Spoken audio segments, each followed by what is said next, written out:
Hi, and welcome to Power Play. I'm Mike LeCouture. Tonight, wildfires put the prairies in peril. We can expect thousands of more people from the northern parts of our province to be moved out of their communities. Thousands have been forced from their homes as a number of blazes remain out of control. In moments, we'll get the very latest from people in communities who are preparing for the worst. Then, premiers and the Prime Minister prepare to tackle interprovincial trade. A core priority of this government is to build projects of national significance. One has to be the pipelines. We can't be relying on the U.S. any longer. Ahead of Monday's First Ministers' meeting, Quebec announced it is removing trade barriers, but not all of them. What has Quebec taken off the table? We'll speak to that province's Minister of the Economy. Plus, our front bench will weigh in on that meeting and give their take on the first week of this new parliament. But first, To our fellow Manitobans, I would say over the course of the day today, we can expect thousands of more people from the northern parts of our province to be moved out of their communities or neighboring communities to find their way to safety in other parts of Manitoba, predominantly here in Winnipeg. Manitoba Premier Wab Kinew laying out the massive evacuation efforts currently underway in his province. While thousands flee, 125 American firefighters are en route to help get those blazes under control. Dozens of communities across the province are threatened, especially in the northwest portion of Manitoba. There is a massive mobilization underway at this hour to relocate 17,000 people who are forced from their homes. Hotels across the province are filling up, and many people are being directed to emergency shelters. A number of military planes are also being used to move evacuees to Winnipeg and the town of the Pas. The situation is just as dangerous in Saskatchewan. In that province, two largest wildfires have now merged, and it is now 216 hectares. To give you an idea of that size, it's roughly 9 times the size of Saskatoon, or more than 530 football fields. The state of Alaska is also loaning an air tanker to help, while Quebec is sending 2 water bombers. And there are firefighters from Nova Scotia and PEI who are en route. Both Manitoba and Saskatchewan are under states of emergency. Joining us now are 2 leaders from those provinces. Robert Smith is the mayor of Cross Lake in Manitoba. His community has been under mandatory evacuation for a week. And Tammy Cook-Searson is the chief of Lac La Ronge Indian Band in northern Saskatchewan. It is the largest First Nation in that province. And that community is under a general evacuation. Given the circumstances, thank you both for being here. We appreciate that. Chief Cook-Searson, as I understand, you are still in your community. So how close are the flames right now? We are, Lac La Ronge Indian Band is the second largest First Nation in Saskatchewan. We have 6 separate communities. So one of our communities that's under threat is Hall Lake. So I am in La Ronge right now. Hall Lake is about an hour drive from here. It's southeast, but I am heading there this afternoon. The fires are moving fast today because the winds really picked up. And right now, we've had to move everyone from Sikichu Lake, which is close to Hall Lake. So we have Hall Lake, Sikichu Lake, Clam Bridge, which are, they're very close together. So we just got a call from Saskatchewan Public Safety Agency stating that they were having a hard time holding the fire and to make sure to get everybody out of Sikichu Lake right now. So that's what I was just on the phone with that, just making sure that we're getting community members moved away from there in the event that the fire moves in. We do have values protection set up, which values protection our sprinkler systems. So we've had those running for a few days now. And how difficult is it, Chief, given how far away everything is and how little resources there are in the community? We do have a good working relationship with the fire base here, and also with like all the different agencies that we work with. Sikichu is only one road out of the community.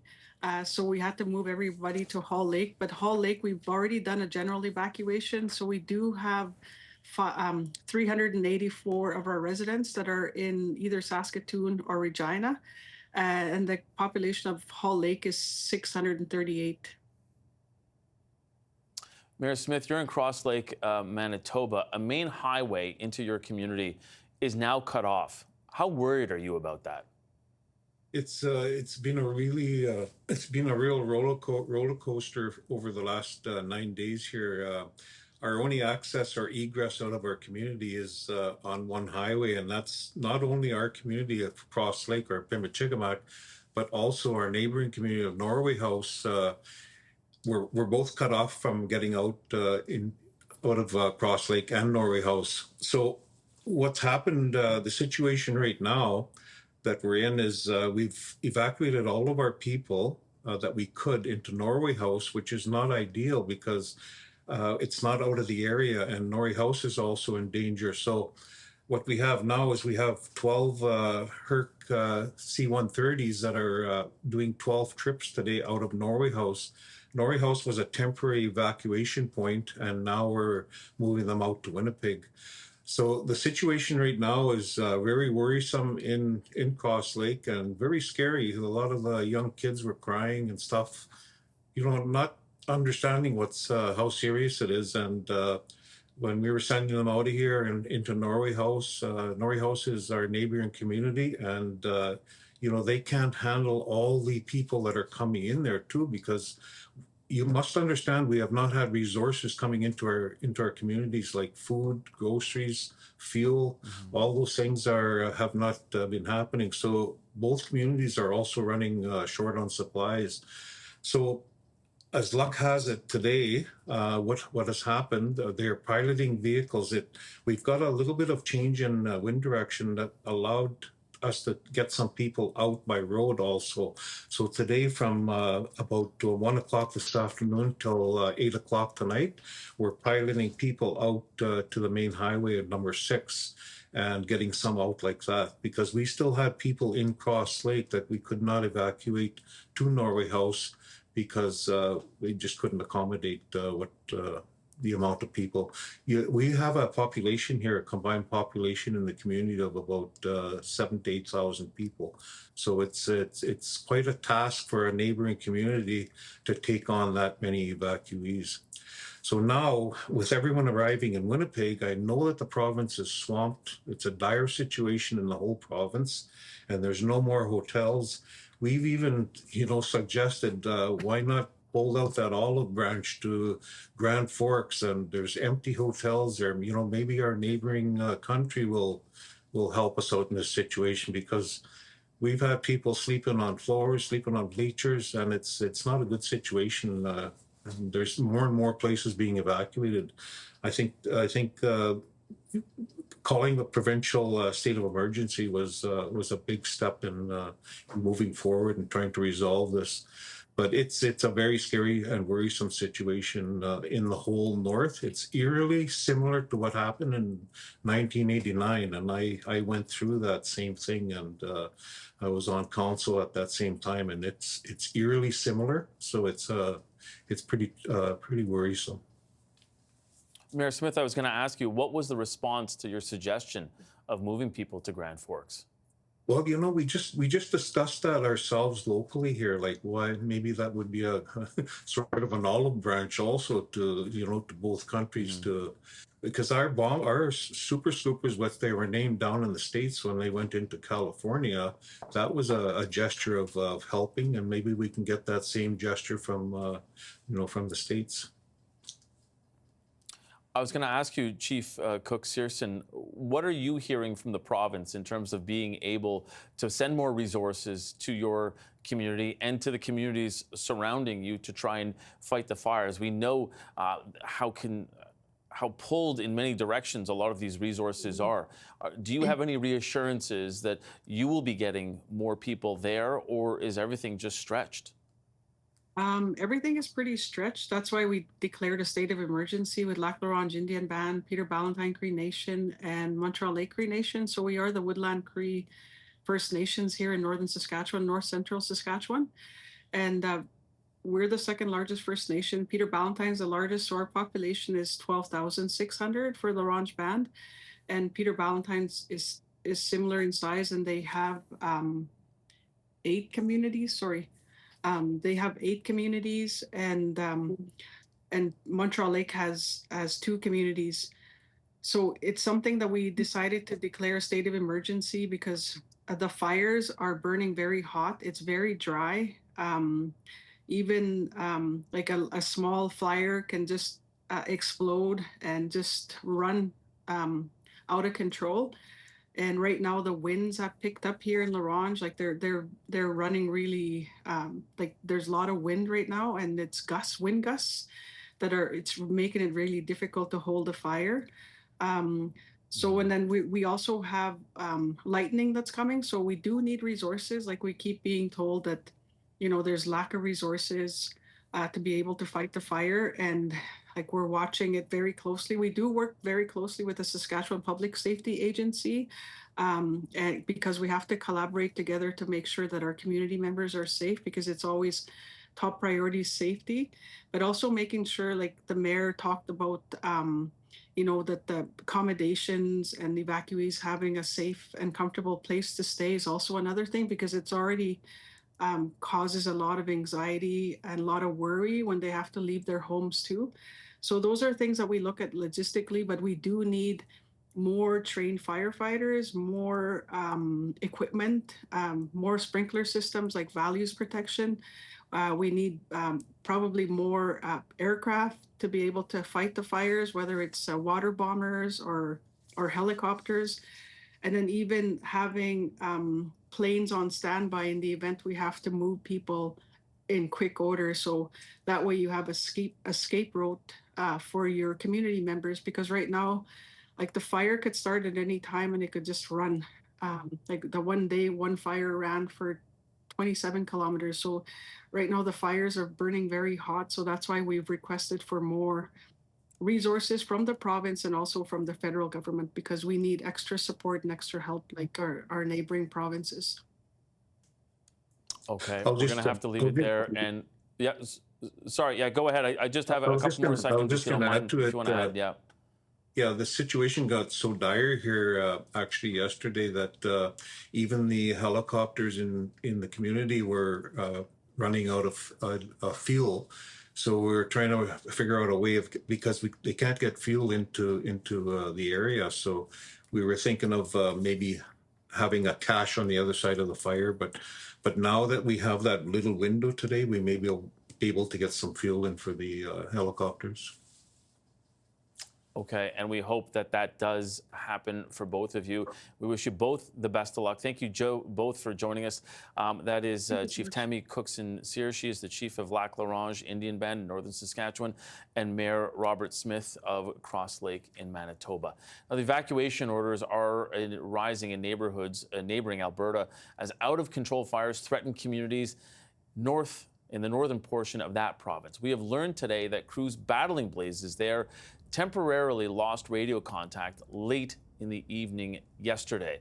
The firefighters were working to save structures in the Chippewa Lake. That's west of Fort McMurray. One team sheltered at a fire station while another found safety in a school, which was designated as an emergency shelter. This is just the start of the wildfire season in Canada. Joining us now on how the province is preparing is Alberta's Minister of Forestry and Parks, Todd Loewen. Thank you so much for joining us, Minister. First of all, talk to me about those tense moments where we lost communication with a group of firefighters in northern Alberta. What must have been going through your mind at the time? Well, of course, it's we don't want to lose communication with anybody. That's one of the main things when we're fighting fires, to make sure we're in communication with all our personnel that are on the ground. And losing that communication was worrisome for sure, but we were able to regain it quickly thereafter. And we know that they had a safe place to go, so that made us feel better. But of course, regaining that communication definitely made our comfort level rise. Now, the federal government has offered help to a number of provinces.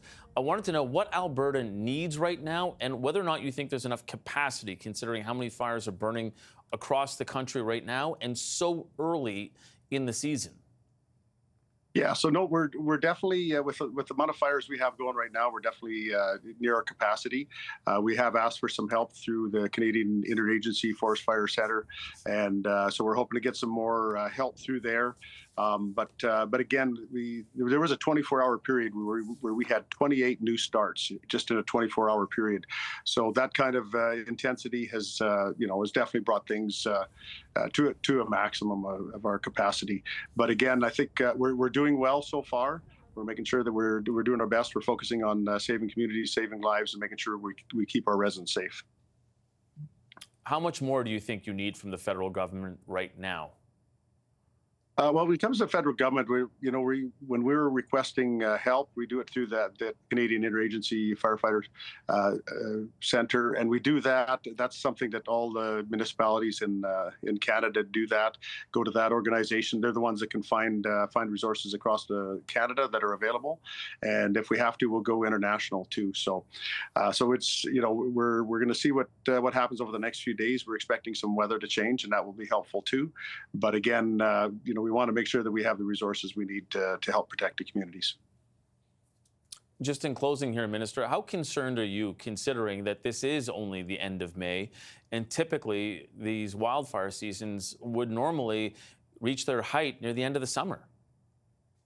Typically for Alberta, the month of May is actually our worst because that's when there's the least amount of moisture in the trees, and usually it happens a lot before the leaves come onto the deciduous trees.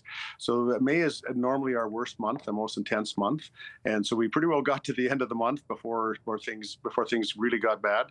And as we go through the summer, there's always going to be hot times. There's always going to be times when it's tough, but we can we're prepared. We have a good crew. We have professional people, and we're just going to make sure we have the resources we need.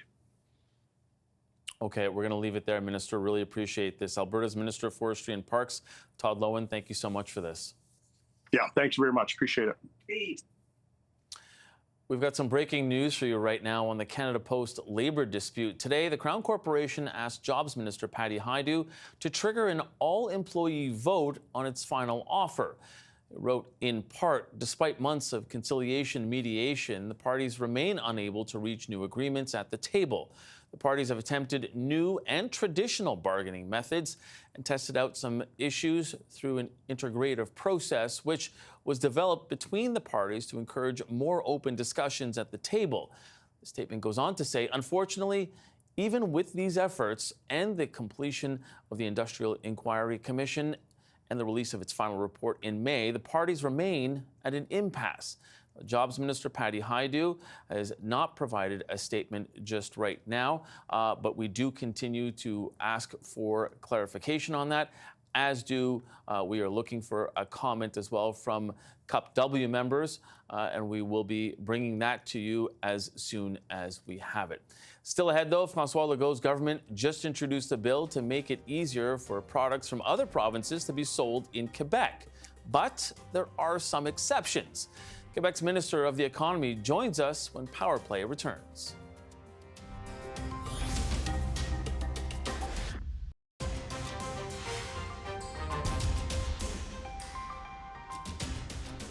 We will move from delay to delivery, ensuring that the Canadian government becomes a catalyst for, not an impediment to, nation-building projects that will supercharge growth in communities both large and small. One has to be the pipelines. We can't be relying on the U.S. any longer. We have to start building pipelines west, north, and east.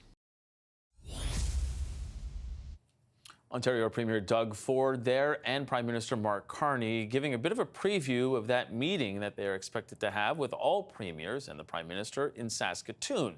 At the top of the agenda, lowering or removing interprovincial trade barriers as a way of protecting the Canadian economy against the ongoing trade war with the United States. Now, ahead of that meeting, Quebec announced it would do its part by tabling a bill that would open the province's borders to products from other jurisdictions.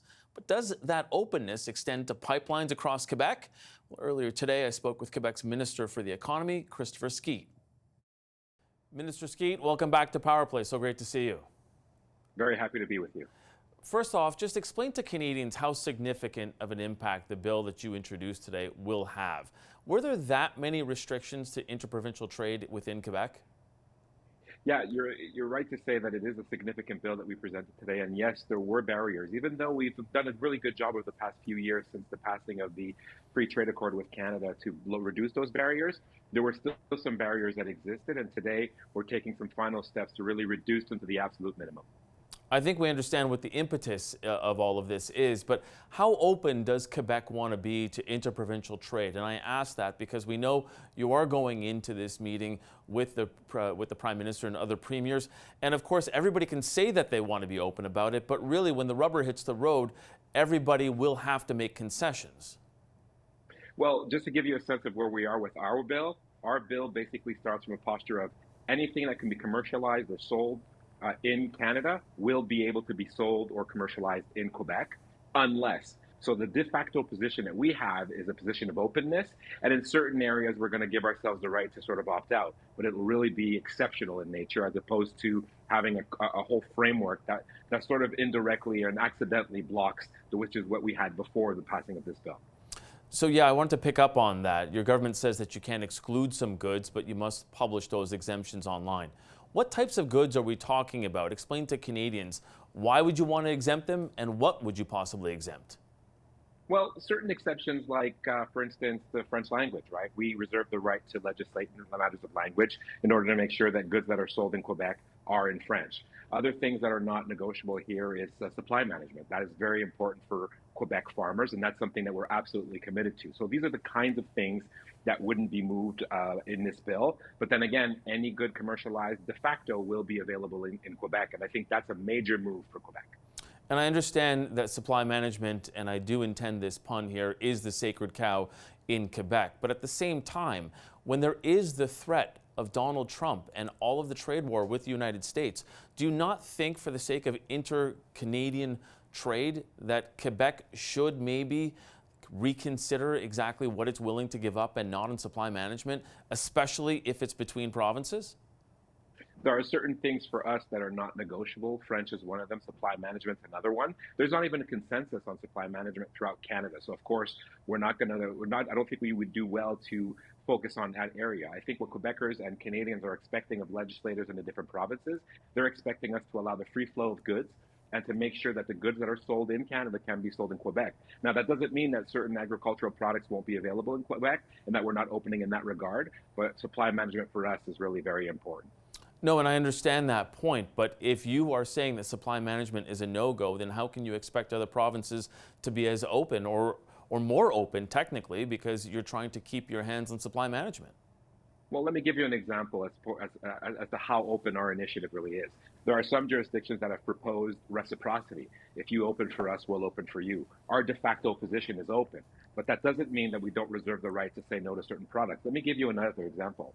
There are some goods in the rest of Canada that if they were sold in Quebec would cause sanitation harm. For instance, there are some potatoes in other provinces that have diseases or that have been known to have diseases. Of course, we reserve the right to say that those types of seeds wouldn't be applicable in Quebec. So I think every jurisdiction, no matter where we look, has given themselves the option to have certain restrictions. We are going to have some restrictions, but what's really important to remember, Mike, and I think this is important for your listeners, is going to be to say that we have a de facto position of being open. That doesn't mean we're going to be unconditionally open. We're going to have some conditions, and every free trade agreement in the world has these types of limitations. I wanted to talk about that meeting that is coming up next week between the Prime Minister and the Premiers.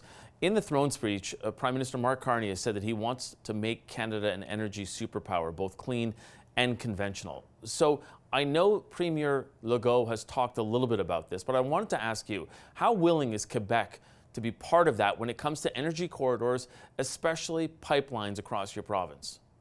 Well, the Premier has made two conditions. The first one is to say that it takes social acceptability for us to move forward on any plan. But the second condition, of course, is that there be a plan. As of yet, we've not seen any plan, so we really can't speculate as to what may happen down the road. But the Premier did impose those two conditions. But when you talk about social acceptability, how do you measure that going forward? It means that people who are going to be concerned directly by any future project, should there be a project, are going to be consulted and that they buy in. Of course, when there isn't a project, it's hard to have the conversation, which is why I think we shouldn't be dealing in hypotheticals. We promised and we discussed and we've been already transparent with everybody that we will look at any project that is proposed. But until there is one, I think the question is moot. But of course, Quebec comes into this discussion with an openness and a willingness to listen. And when there's a project, we've committed to examine it. I understand your point, but isn't this a bit of a chicken and the egg type of thing, that if no investor thinks that there would be acceptability inside the province of Quebec, why would they bother even trying to propose it? So don't you think that Quebec should be moving first here? I think there's an onus on projects, there are people who are going to be promoting projects, to tell us what their plans are. At that point, when we have something to actually consider, we can have the discussion. So I would say in the chicken and egg example that you're giving, we're the chicken. We need to see the egg. Do you think that this will be one of the problems at the table next week when you consider that, of course, Alberta wants to move its energy east-west, and you also have the Prime Minister who is talking about these energy corridors? If there is still that type of feeling from the Quebec government, do you think that will hinder Prime Minister Carney's plan to have these energy corridors if the Quebec government continues to say, we'll put the plan on the table first, as opposed to saying we're open for business?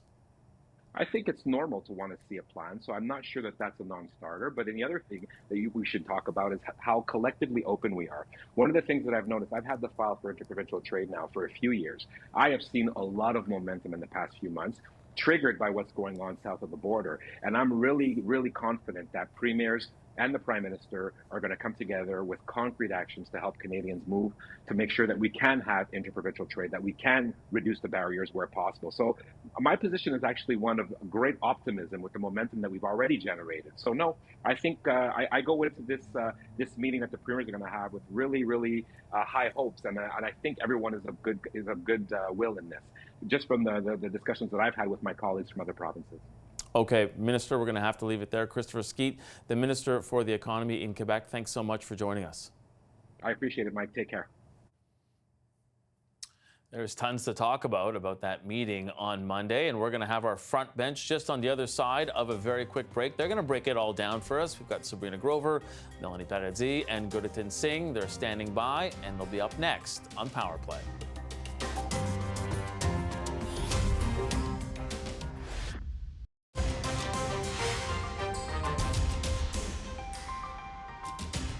So in face of foreign threats, no prize for guessing what I'm saying. I'm trying to learn some diplomacy from the king. In the face of foreign threats, a core priority of this government is to build projects of national significance, projects that reinforce our country's resilience, projects that connect Canada. Prime Minister Mark Carney speaking to Canada's mayors today with a not-so-veiled message on Canada's response to U.S. threats. Carney wants to accelerate big projects that he calls nation-building. It's a message that he's set to take to the premiers next week when he has his First Ministers meeting on Monday in Saskatoon. I think a priority is to bring the whole country together. The previous government, the previous Prime Minister, didn't show enough love, in my opinion, to Alberta and Saskatchewan. We have to be a united country.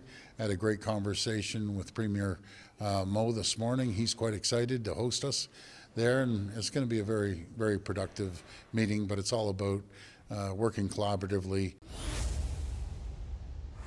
Collaboration and positivity comes on the same day that Carney was telling the Federation of Canadian Municipalities that his government isn't ready to discuss an overhaul to how cities and towns are funded. So how does all of this set up Carney's meeting with the premiers? Let's bring in the front bench. Sabrina Grover was a federal Liberal candidate in the 2021 election. She's a senior advisor at Spark Advocacy and North Star Public Affairs. Melanie Paradis is a former communications director to Aaron O'Toole. She's now the president of Texture Communications. And former Ontario NDP MPP Gurdatin Singh, he's now the vice president at Crestview Strategy, also the brother of former federal NDP leader Jagmeet Singh. Hi, everyone. Welcome to Friday. Thank you so much for being here. Sabrina, sometimes getting the meeting is the win. But in this case, it feels like everyone is really watching for the outcome. So how important is it for Carney to emerge from Monday's meeting with some kind of significant announcement? I think that one, it's really important for them to actually show progress and not just kind of revert back to what I think 2 years we had of just kind of communications and delay and no actual projects come out of that. So I think that it's important for the team to show progress. But I really don't think that there's any evidence to say that they're not going to show progress. I think that Tim Hodgson was very clear when he came to Calgary last week that he was in the business of delivery, not delay, as Mark Carney said again at FCM. And I think that he is somebody who's been empowered to go out and build these relationships. What I'm watching for, though, at the First Ministers meeting is going to be the interplay of First Nations and Indigenous relations as we discuss these big projects. Because you now have three kind of issues across the country. You've got Alberta dealing with First Nations and separatism. We have AFN speaking out that they weren't invited to the First Ministers meeting. And then you have Bill 5 in Ontario, where First Nations are also, expressing some hesitation around what could be Ring of Fire development.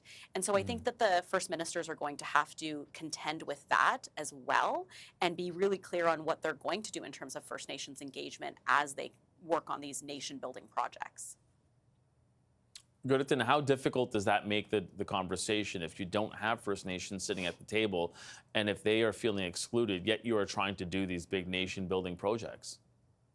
Undoubtedly, any sort of development in Canada, any sort of major project needs to include First Nation and Indigenous peoples across Canada. And I think this balancing act that is being described needs to be more so just genuine engagement and understanding that if the government wants to act in good faith, if the government wants to uphold truth and reconciliation, then when it comes to major economic development projects, they need to make sure they have that buy-in, and they're being done collaboratively.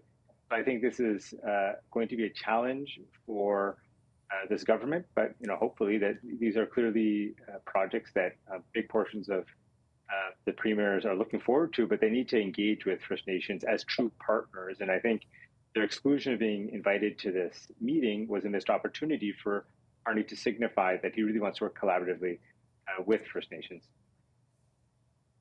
Melanie, it's interesting because there is a will amongst premiers to remove these barriers, but the negotiation really could be the stumbling block. I mean, even Minister Skeet said earlier in the show that supply management is off the table right away when you consider any type of negotiation.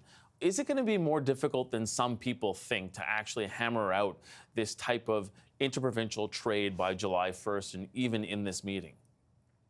I think there are a lot of progress that can be made. There's low-hanging fruit, or specifically around like the movement of skilled trades, skilled laborers across provincial boundaries. There are a lot of things that the provinces can align on really quickly. Of course, there are going to be some stumbling blocks and sticking points for each province, and I hope that each of them, does a lot of reflection and realizes that it's for the greater good of everyone, for their provinces as well as for the country, to really take a hard look at those sticking points and see if there is any wiggle room in them, because I think that this is the moment to do that, to make those difficult decisions.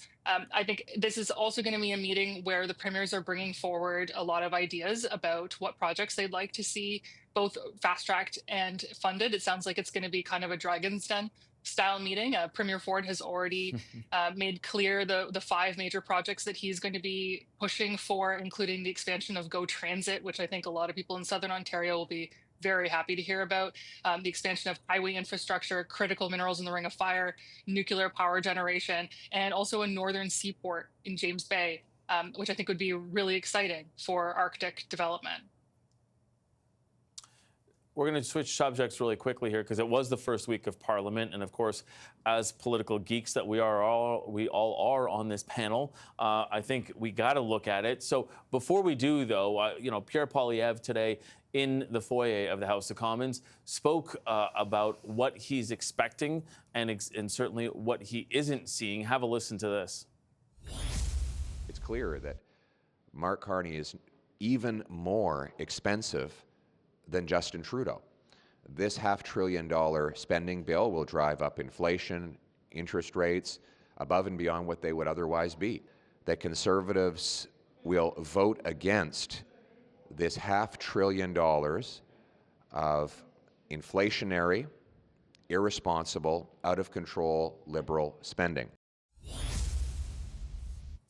So Sabrina, new parliament, some new faces there, but do you feel like it's all the same themes, or do you think that there is a bit of a new feeling to this, even though we're hearing from Pierre Poilievre there saying that he's going to vote against what's put before parliament? So what I think has been a significant dynamic shift in Parliament and the way that this is going to unfold across the country is that I think that Pierre Poilievre has now become the most irrelevant Conservative voice in the country. Because he's not in the House, because he's still fighting for a seat, now he's contending with Conservative premiers. I think that, people like Doug Ford, Scott Moe, Danielle Smith, probably Tim Houston are going to become the foremost Conservative voices. And when you do see people like Doug Ford likely supporting some of the things that Mark Carney is about to do, including some of the spending, if they're looking for projects in their own province, I think that those voices are going to become dominant. And so I think that for Mark Carney, it's important for the First Minister's meeting to go well because it reflects how he's going to do in the House and how the Liberals are going to unfold their parliamentary agenda. And I think that'll be something pretty interesting to watch as we, unfold the rest of session. Mel, I don't know if Sabrina's trying to take your role as the shots fired person on this panel, but certainly calling Pierre Poilievre the most irrelevant Conservative in the country is kind of spicy. But what do you think of this first week? And do you think that Pierre Poilievre needs to take a backseat as well? Well, unfortunately, he won't be. We won't be seeing him in question period until after his by-election, which will be held sometime this summer. I hope. And I don't think it's been called yet. I think we still are in a timeline where they can't actually call it yet. That procedurally, no, the MP has stepped down. He gave his farewell address, I believe, in Parliament this week. But I don't know that he's resigned just yet. But sorry, go ahead. Okay, so once that happens, then the formal process of calling a by-election can actually take place. But hopefully we'll see Pierre Poilievre back in the House of Commons formally in question period in the fall. But for the rest of this session into the summer, one of the things that is interesting to me, we don't have committees yet. They're still negotiating those. We've got to see, I think there's got to be a supply bill tabled at some point because we've got to keep government functioning. So there will be some sort of financial bill. And then, of course, there's the legislation that Carney has been promising. There's this one Canadian economy bill that we've been hearing about. There's been a letter circulating around it, but we haven't actually seen what the meat and potatoes of this bill are. So there are a number of things that need to happen all before that July 1st deadline. I think it sounds like they may be sitting a bit later into June in order to get some of this stuff passed. But it's going to be one to watch. I think it's kind of a long, hot summer situation in politics.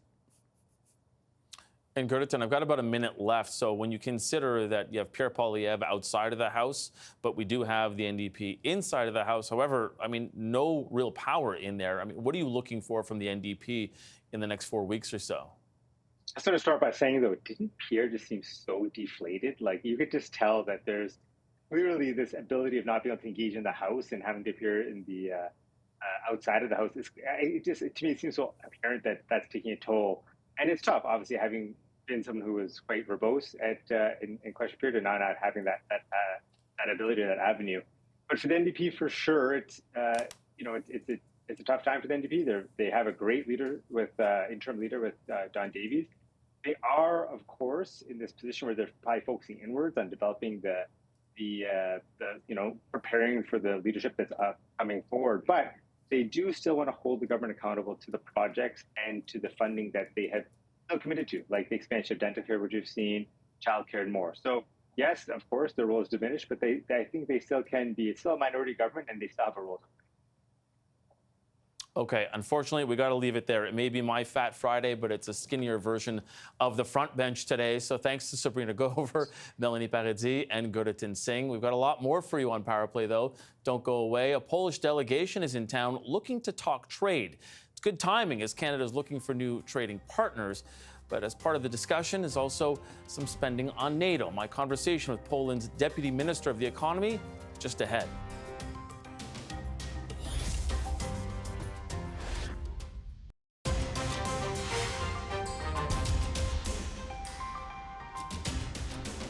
We will move from delay to delivery, ensuring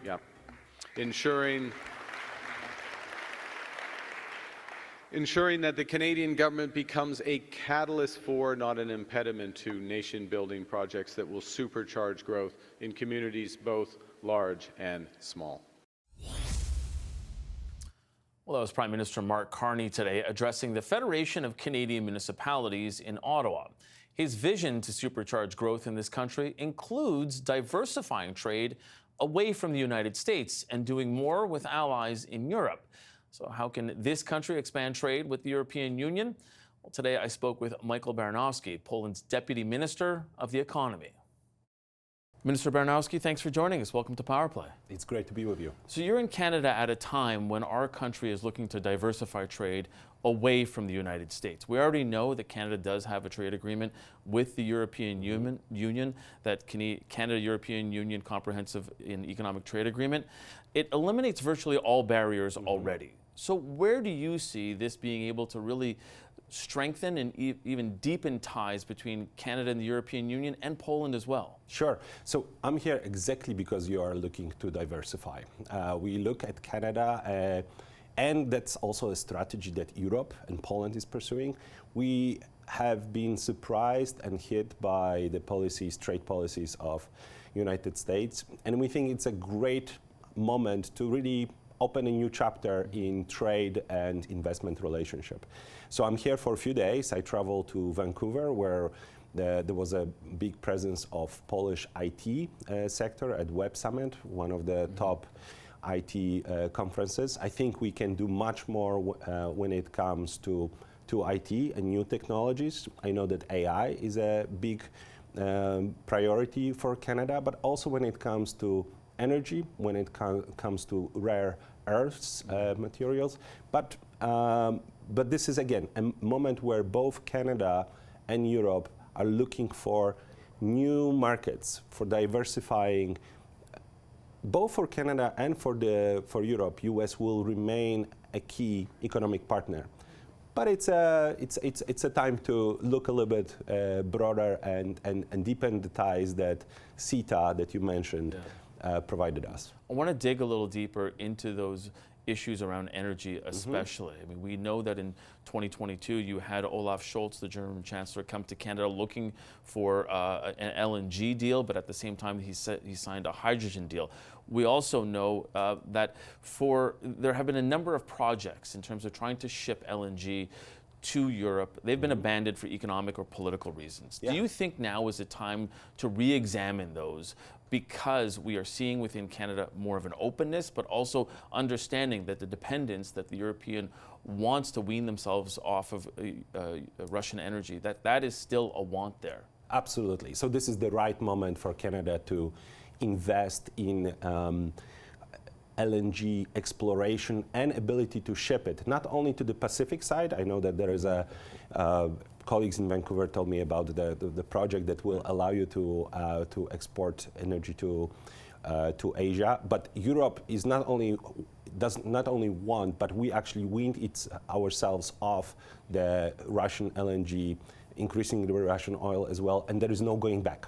So we are looking for new suppliers of energy. Of course, there is a lot of already interest and contracts with Middle East, a lot of contracts with US as well. But Canada is a great opportunity. It's an opportunity for you.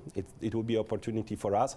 If you could build terminals to be able to ship, especially from LNG and other energy, especially from near the East Coast. It's good that you are doing this from British Columbia, but that basically is too far to reach Europe. It just lowers the market price on global scale. It would be even great to see more direct shipment of energy from Canada to Europe. What are you hearing from Canadian officials on trying to build something on the East Coast? Because again, as I'd mentioned, there have been projects that have been abandoned either for political or private investment reasons. What case are you making to Canada to say, look, you've got a buyer on the other side of the Atlantic here, build it and we will actually be a customer? Well, so that's the case I'm making, that we are a predictable, good customer. We are paying a huge premium on the energy cost comparing to what Canada is selling, for example, to the US. So there is a very large profit margin. Now, what I see here is I see that the attitudes are changing. I see that the government is really thinking about this, and I think this is a time to really move quickly, and especially again focusing on the East Coast. Europe will be a good and long-term market for Canadian energy. So I think it's a great moment for us to build something together. Have government officials been open to that? They've been, I've been here for a couple meetings so far. This is a subject of our conversations, and they are signaling openness.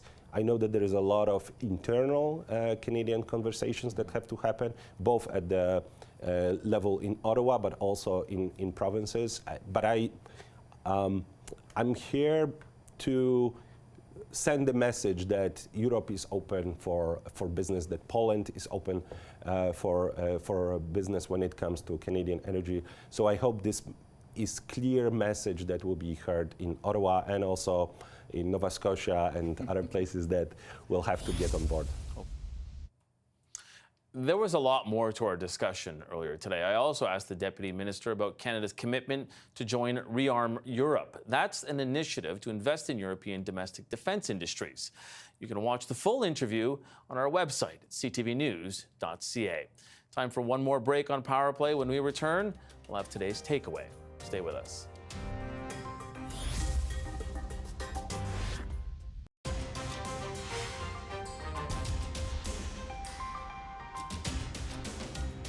For today's takeaway, we're going to go back to interprovincial trade, which will be the main topic of discussion when premiers meet with the Prime Minister on Monday.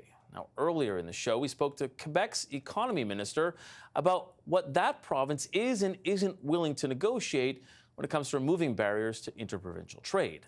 Have a listen. Other things that are not negotiable here is supply management. That is very important for Quebec farmers, and that's something that we're absolutely committed to. So these are the kinds of things that wouldn't be moved in this bill. But then again, any good commercialized de facto will be available in Quebec, and I think that's a major move for Quebec. The premiers and prime minister are set to meet Monday in Saskatoon. Vashi Kapelos will have a special edition of the show next Monday, live from Saskatoon, and she'll be there with a number of guests as well. Well, that does it for your Power Play week in politics. I'm Mike Lecouteur. Thank you so much for sharing your time with us. Stay tuned, though, because CTV News Channel has today's top stories just ahead.